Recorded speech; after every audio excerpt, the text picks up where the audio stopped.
Now this is a familiar scene.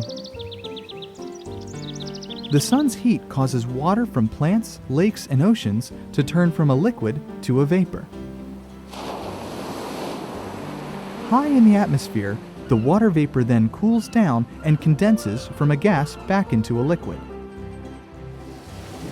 The liquid water then falls back to the surface in the form of rain, snow, ice, or hail. Water runs off into streams, lakes, and oceans, or is stored in the ground or in snowpack. This is the water cycle, and it describes how our most vital resource moves through the whole Earth system.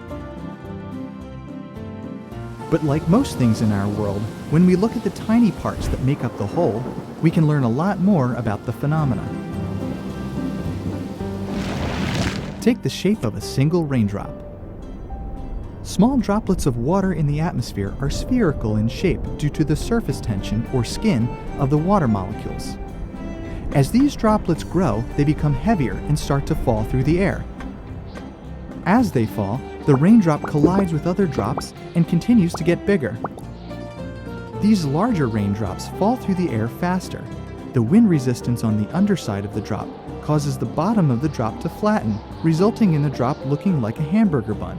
As the drop continues to fall and grow, at some point it becomes too large for the surface tension to hold it together, so the raindrop breaks apart into smaller spherical drops. Investigating the processes we can't see with the naked eye is nothing new.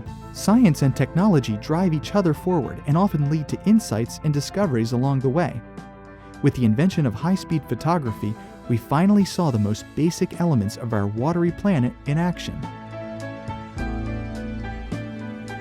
Understanding how a tiny raindrop falls through the atmosphere does more than debunk the myth that a raindrop falls like a teardrop.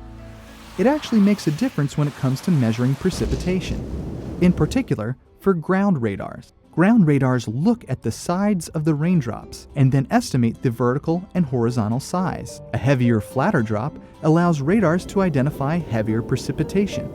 In fact, the two radars on board the GPM satellite can also measure drop sizes from space, and so a more accurate look at raindrops gives us a more accurate look at how global rainfall is shaping up.